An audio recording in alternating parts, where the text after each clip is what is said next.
And now we come back to the practical aspects of our work, the healing work.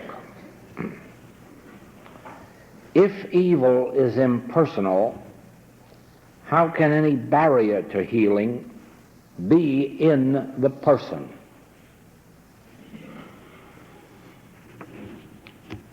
You remember that in speaking of our healing principle in the infinite way, that I said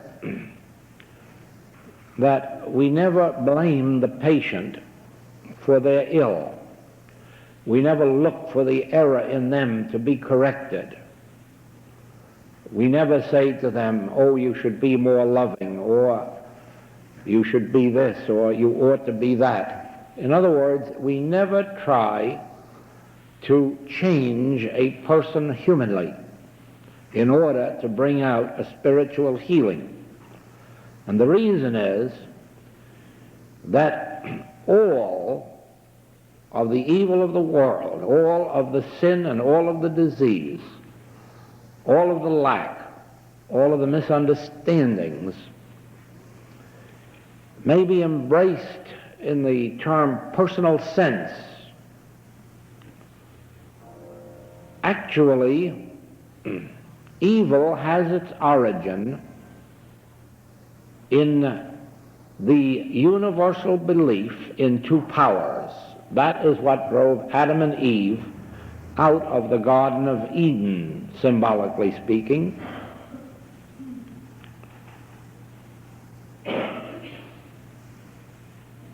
Watch yourself. Well, we could do it right now. We could do it right now. Let's do this. Close your eyes and think of any person you like, or any condition of any person. And let us look right at it and declare within ourselves, this is neither good nor evil. This has no qualities within itself of either good or evil. Now, if this is a good person or good condition, then I have conditioned my mind and labeled this person good or evil, or this person or condition good. If I declare this person or this condition is evil, who said so?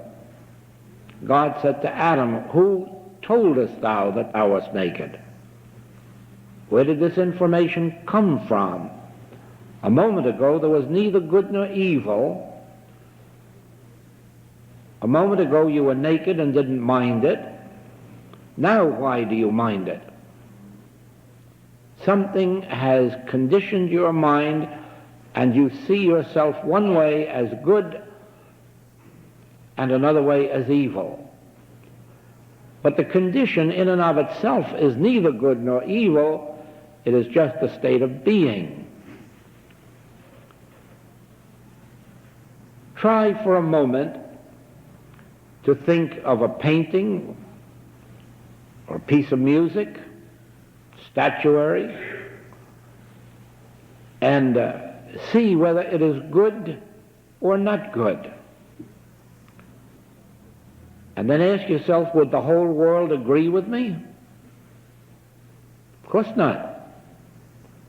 That which you are seeing as good, someone else is seeing as not good, or less good, or not at all good, or positively evil.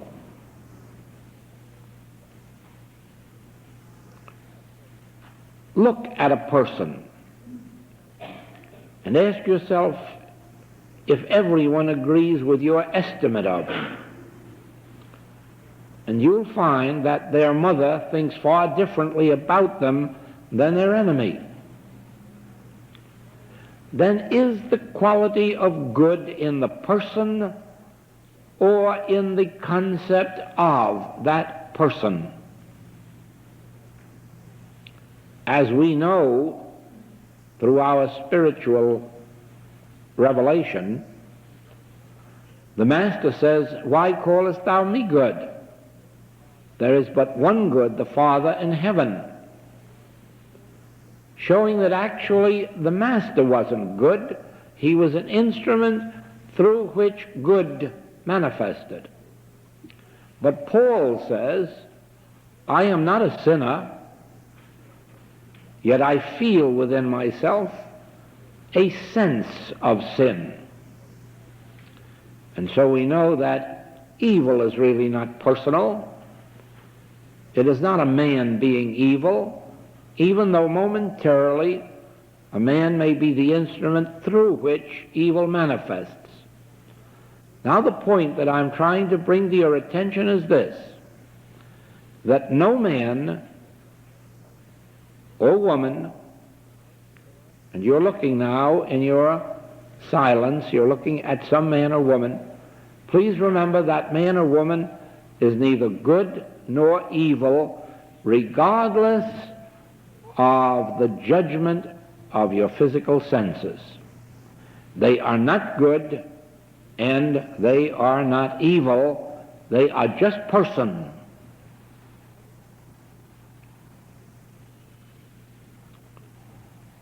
The metaphysical practice proves that disease is not an evil, it is a nothingness. If it were an evil, we could do nothing about it metaphysically. It is only because of its nothingness that we can make it seem to disappear. So that when you are faced with an evil condition of disease, of sin, of lack, be willing to close your eyes and look at it. Don't hide from it. Don't run away from it. Don't deny it. Look right at it and realize you are neither good nor evil. You are non-existent. Think of that. You are neither good nor evil. You are non-existent. You have no qualities of your own. And the only reason we think it is evil is because universally we have set the name of evil upon it. Adam named everything. And unfortunately he named some things good and some things evil. Now, Adam means the human being, mortal man. The man who has a divided house, who is a divided household, made up of the belief of good and the belief of evil. And so he can look out through his divided vision and call one thing good and another evil, whereas there is nothing good or evil, but thinking makes it so. Universal belief pins the qualities or names of good and evil upon persons and things. Now, in treatment, in healing work, you approach your patient in this light. You are neither good nor evil. You are spiritual. You are the child of God, the offspring of spirit, governed by spiritual law, spiritual life, spiritual substance, spiritual abundance. Therefore, you are not good or evil. But all that the Father is, thou art. All that the Father hath is thine. And this is wholly spiritual. This is neither good nor evil. This is wholly spiritual. And evil is not of you. Evil is this impersonal, universal belief in two powers. It is not in you nor of you.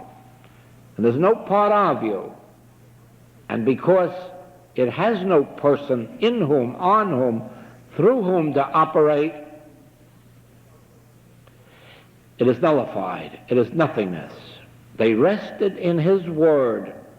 They have only the arm of flesh, temporal power, nothingness. For all power is of God, spirit. Therefore all power is spiritual. And as you treat in this manner, seeing no person as good or evil, seeing no condition as good or evil, remembering that no one and no thing has a quality of good or of evil, only thinking makes it so. Only universal belief. Not your thinking. You never thought 2 times 2 is 5. That's a universal belief. You never thought being naked is evil. That was wished on you by those who said be sure to have lots of clothing. It was pounded into us from infancy almost, until we actually believe that there is something sinful about the body. There isn't. It's the way we were instructed that makes us feel that way. Now, there is nothing evil about the body. The body is an instrument of life, and every part of the body has some function in life. But no part of the body is good or evil. And whatever qualities we give to it is only because of universal belief. A body is just a body. Now, by this type of treatment, you will find that healing work will not be difficult. Let me illustrate that for you. Suppose there is an epidemic of flu. Is that your fault or mine? Is that your wrong thinking or mine? Of course not. There is a universal belief about epidemics, and the moment that you realize that epidemics are only universal belief in a power apart from God, or a substance apart from God, an activity apart from God, you are freeing your patient. And not only one. I have witnessed in my practice the healing of contagious disease in the whole public school system, and watched it cleared out in 24 hours, merely by 3 practitioners realizing the non-power nature of infection, contagion, realizing it as a universal belief, a temporal power, without any person in whom, on whom, through whom to operate.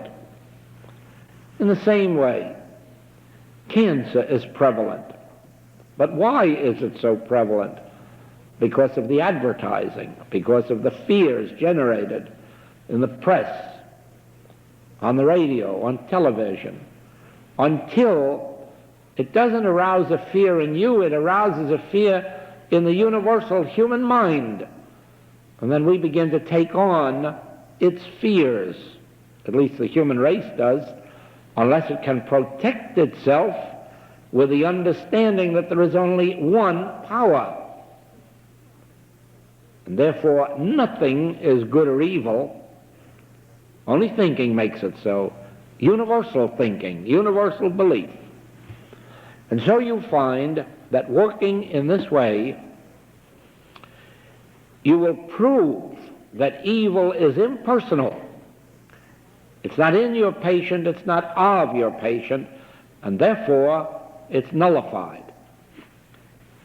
However, and I brought this to your attention, that you may find 10% of your cases, or 15 or 20 even sometimes, at least it'll volley back and forth between 20% and 10%, of your cases that do not readily yield, and some that will not yield at all.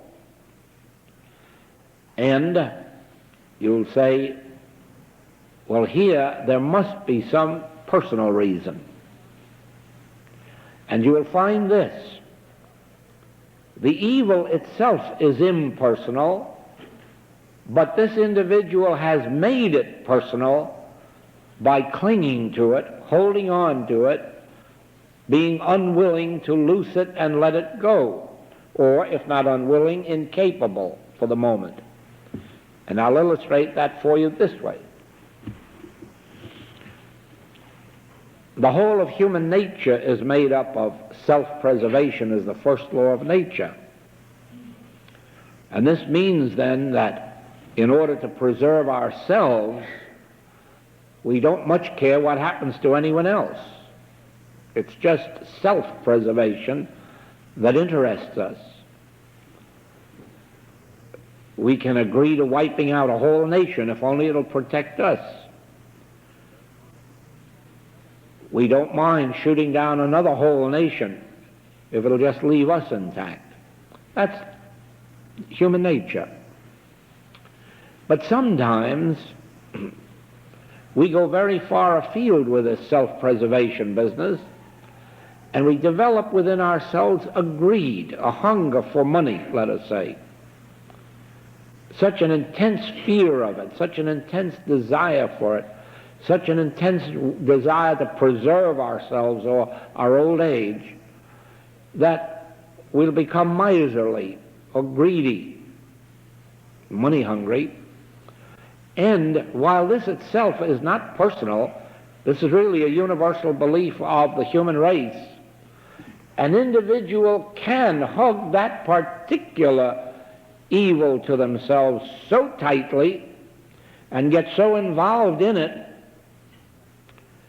that they just can't let go of that particular phase of materiality, and you find that you can't free them or loose them because they themselves are not yielding to a spiritual realization, but while you're working spiritually, they're hugging themselves tightly in their defense of their humanhood, the very thing you are trying to dispense with for them. Now, it isn't always greed or money lust. There are hatreds. There are personal hatreds. A person develops such an intense hate of another person that they cannot adopt the spiritual attitude of Father, forgive them, or let's pray for them, or loose them and let them go. But no, they must nurture this hate. And while hatred is not personal, it's an impersonal thing. And in our healing work, practically everyone who comes to us is healed of some degree of hate, prejudice, bias, bigotry, because they set lightly upon us.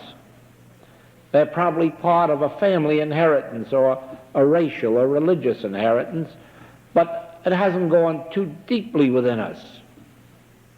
And so with every healing, we're really released from some phase of hate, resentment, bigotry, bias, and so forth. But then there are some individuals who develop within themselves, it also may be family reasons or church reasons or national reasons, they will develop such a hatred of a particular race or color or creed that it becomes an obsession with them. And they hug this very materialism to themselves while you are trying to spiritually set them free. They're really defying you or daring you to do it, because in spite of all your efforts, they're not going to give up that bias, bigotry, prejudice, hatred, whatever it may be. And there too, it's a universal belief, but they have made it personal by their holding to it and either refusing or being unwilling at the moment to release it.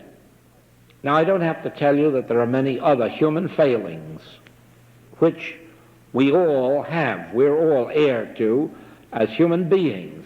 Anyone who thinks otherwise hasn't lived long or seriously, or else they haven't observed what's going on around them. We're all creatures of some phase of erroneous believing and thinking. But most things rest so lightly within us that if we are led to a spiritual message and we're happy to be transformed, we're happy to be renewed, we're happy to give up these human failings, and with good spiritual treatment, we are released from them. We are freed from them. We're freed from many of our human fears and resentments. But then, here and there, we may find one that we cannot release and let go. And it is that one that acts in our barrier, it acts as a barrier within our own consciousness to prevent that healing light. You see, forgetting healing for a moment, no, we won't forget it, we'll just lay it aside for a moment. Healing is too important ever to forget. But laying it aside for a moment, we are on this path primarily for spiritual illumination. That means purification. And as human beings, we have much within us of which we must be purified. There must be a cleansing process. There may be no evil in us, but actually a greater evil than evil is goodness. Being good is very often a worse sin than being bad. At least it's a more difficult one to heal someone of. And everyone has to be healed of being good before they can be spiritual. And I'm asking you to take me seriously on that. When you first come to the metaphysical world, you naturally have only one thing in mind, and that is getting rid of bad health and substituting good health, or getting rid of lack and limitation and substituting abundance, or getting rid of sin and substituting purity.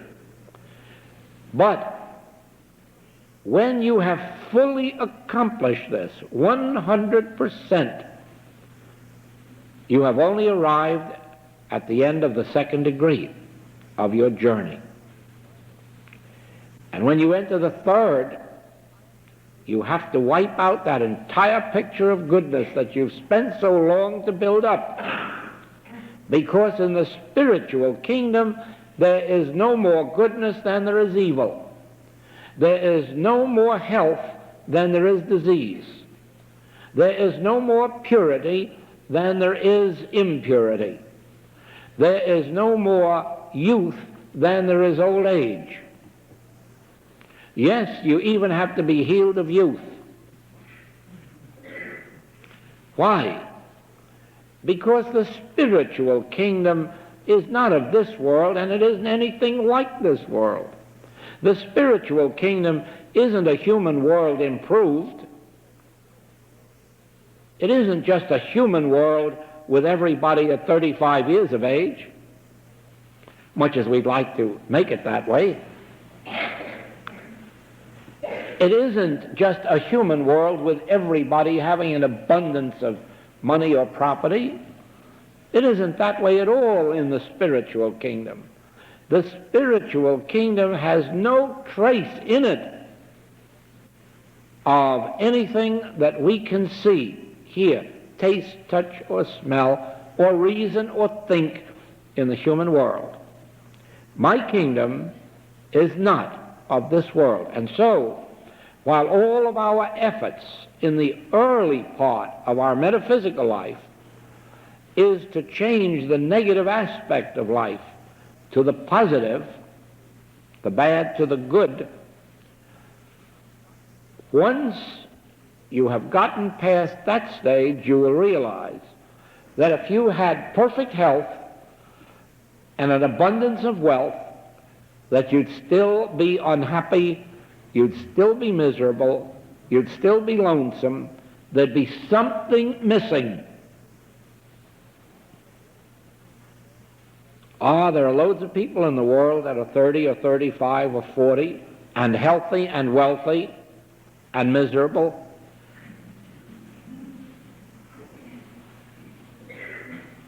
There are loads of people who are going to die if they don't get this girl or this man, and they get him. Wish they could die.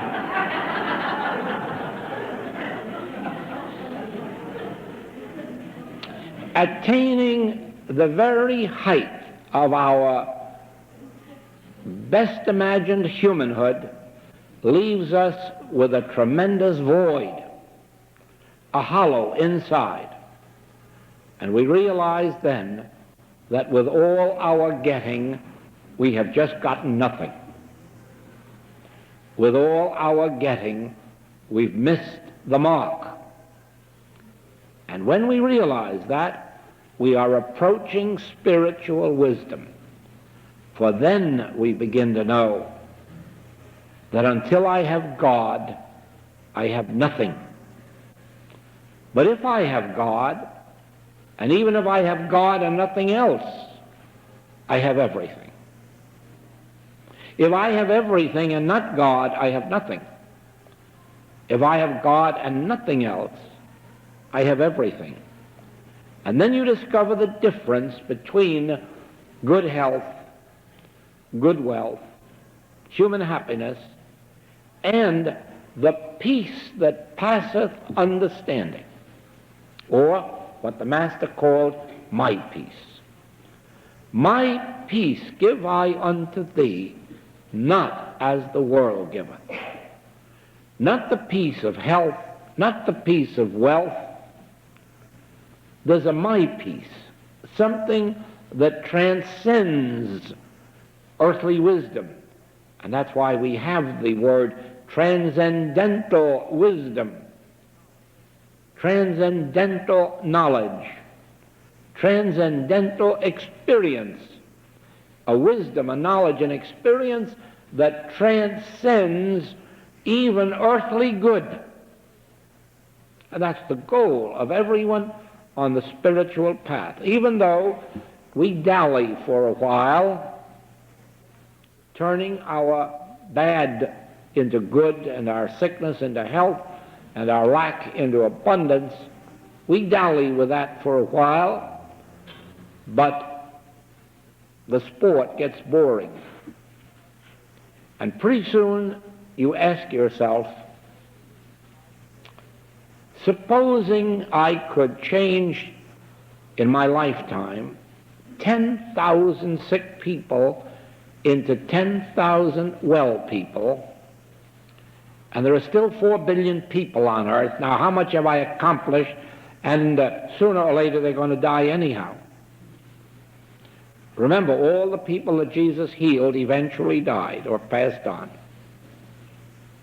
Remember, all those he fed eventually knew persecution and hunger. Now tell me, supposing in your lifetime you can heal, well, let's go far and say 50,000 people out of 4 billion. You think you amount to so much? It isn't quite as glorious as you think it. But if you could lead an individual from the material sense of life to the spiritual, just one individual, you've set a great part of mankind free, because it only takes one here and one there, set free from even good materiality, to transform the entire world. 10 righteous men in a city can save it. And so if you in your lifetime can bring about the transition just of taking 10 people from mortal, material standards of life, even the good ones, and lift them into the transcendental experience of spiritual awareness, you'll have done much more than the practitioner who healed 50,000 people from sickness to health. These very people that you healed, you know, next week, next year, 2 years from now, they're going to be sick again. The only permanent good you bring to them is if you bring to them a lifted consciousness above the level of good and evil, above the level of sickness and health, above the level of poverty and wealth, into the realization of spiritual identity. Practically, everyone you heal spiritually, you do lift spiritually into higher altitudes of consciousness. Your struggles come with those who have taken some one or two facets of materialism and hugged them to their bosom so tightly that you just cannot release them from it. The Master recognized this when he healed the sinner and said, "Go and sin no more, lest the worst thing come upon you." In other words, I have removed this burden from you, but if your state of consciousness hasn't changed, and you go back to the same mode of life, even a worse thing will come upon you, because now you know better. So it is the Master warned about healing, removing one devil to make room for 7 more. Now just think, if someone could come along and, let us say, go through a hospital and in 24 hours empty it out, turn all the sick people into well ones, that'd be quite a miracle. But let us suppose a miracle worker came to earth and could do it. How would you like to follow all those people around the next day and see what they're doing? How many do you think would be on their way back to the hospital soon? Because if they have only been physically healed, aren't they going to go back to the same type of life that brought them to the hospital in the first place? Whether they acquire the same disease or another, it's inevitable that they're going to bring something upon themselves. So don't think for a moment that there's any great miracle or any great virtue in being able to go up and down among your friends and relatives and heal them all. That's not a virtue. We've seen too many in this work who have had healings through their practitioner's realization, but haven't had a change of consciousness, and went right back to their regular way of living, and soon after either had the same or another complaint. Why? There had not been a transformation of consciousness. There had not been a renewing of the mind. And the same consciousness that brought on one condition brings it on again, or brings another one. Always our consciousness must be changed, and that is why I said it the other evening that often the fortunate people are those who have slow healings, because the very struggle that they make, the very amount of treatments that are necessary for them to receive,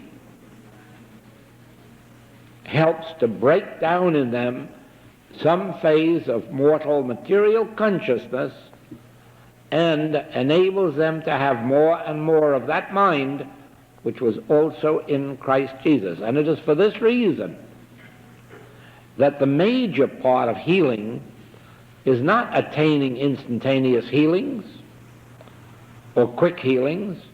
The major part of the healing work is bringing about the transformation in the consciousness of our patients and our students, so that as we watch their lives after a year, 2, 3, 5, and see the change in them.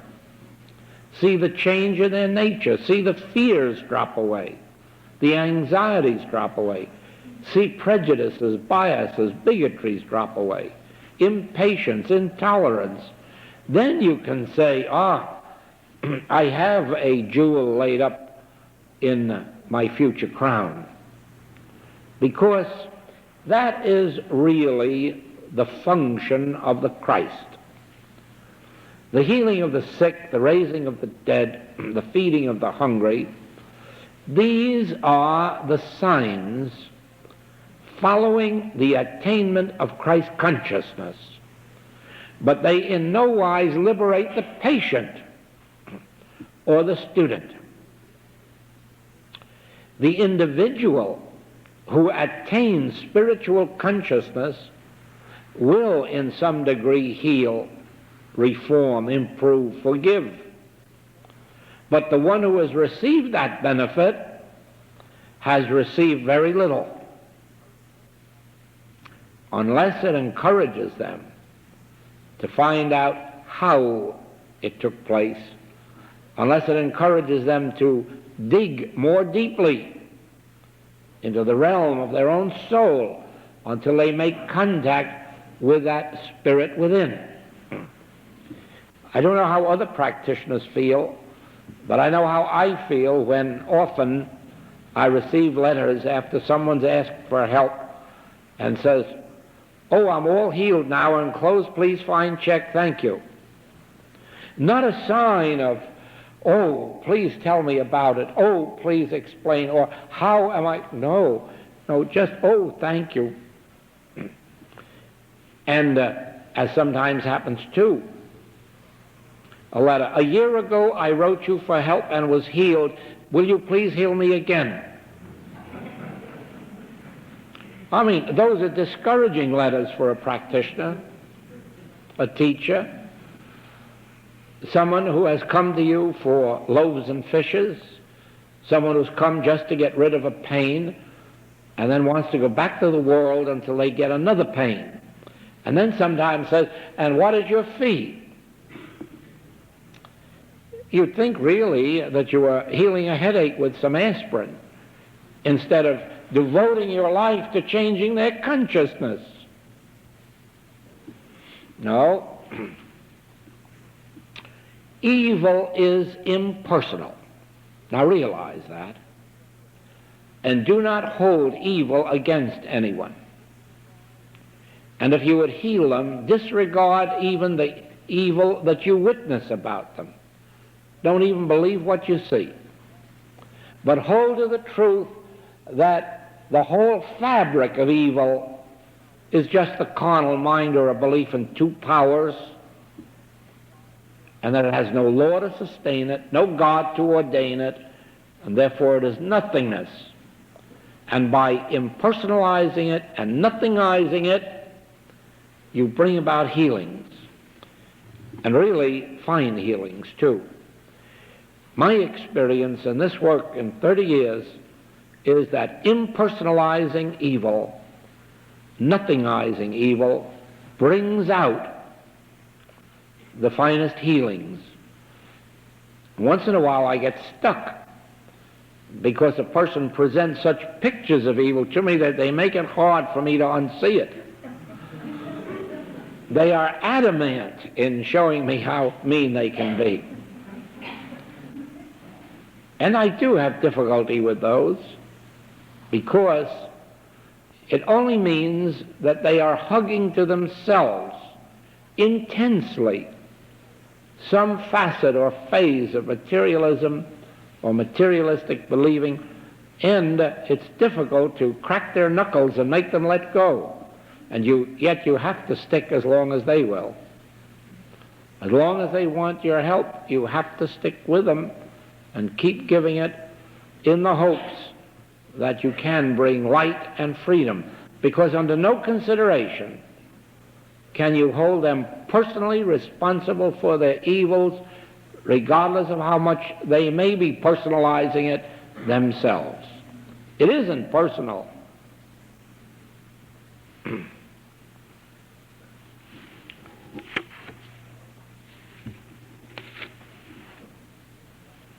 In the December 1958 letter, you mentioned that peace was established on the inner plane. Does that mean that the human race cannot have an atomic war, no matter how appearances seem today?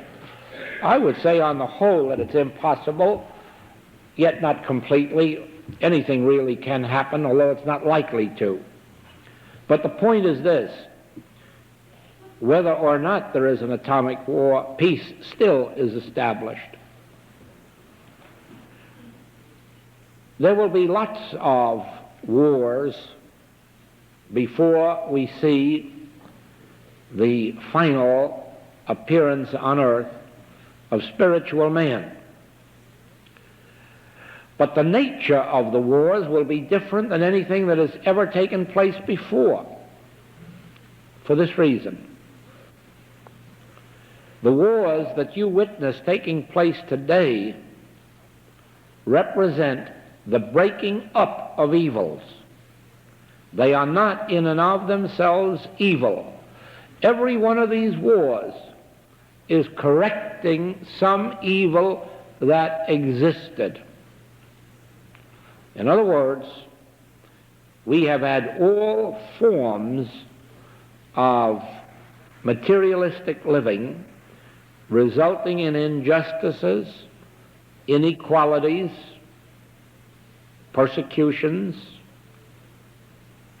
you might almost say marauding of other people's property, other people's countries, other people's rights. Think on the history of this last couple of centuries, and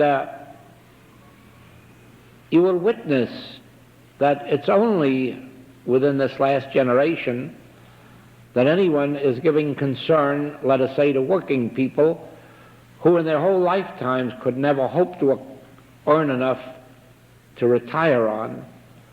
And yet a generation ago, those people had no place to go but to a cemetery or a poorhouse, and those poorhouses were sad-looking places.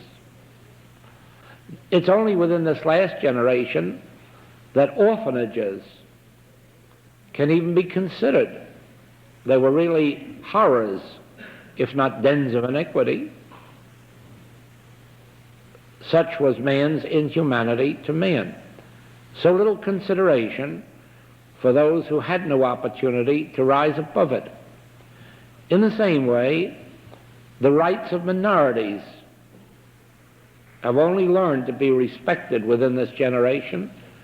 Before this, the rights of minorities were not respected, were not honored, and minorities had hard times in whatever parts of the world they happened to be living.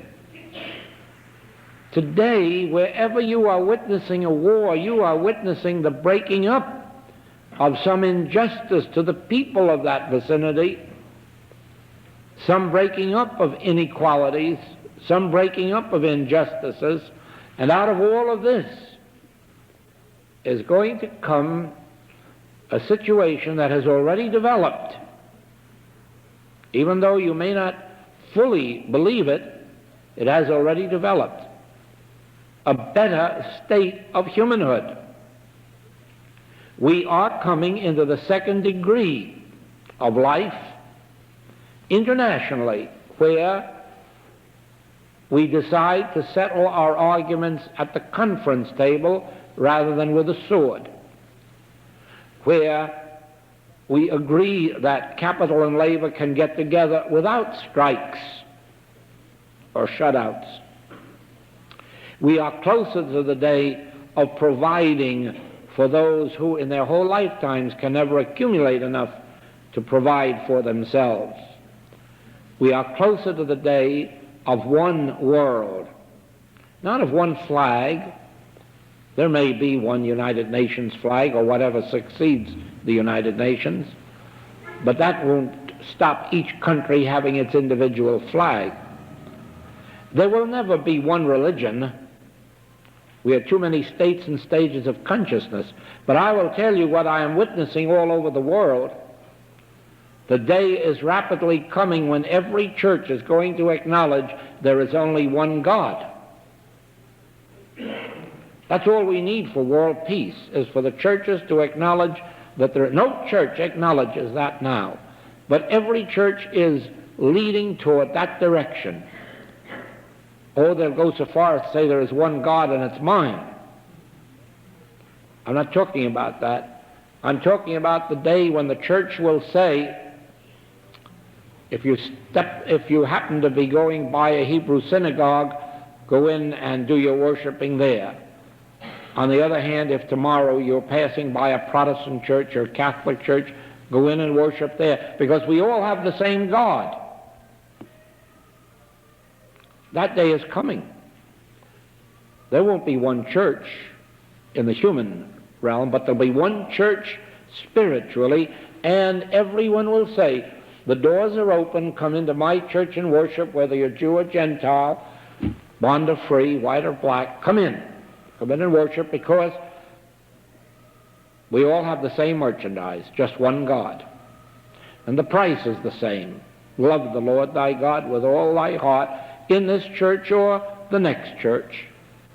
And that will bring peace on earth. Just as in this room, where we have no denomination and we have no church, and it would be very difficult to answer, I am a Christian, any more than it would, I am a Jew or I am a Vedantist, for I'm none of these. None of these. As far as I'm concerned, God is your Father and my Father. And it's the same God. And that makes of us brothers and sisters. So it can make no difference to me what kind of a temple you go into, or if you don't go into any. We are gathered together to worship one God, the Father, within you and within me.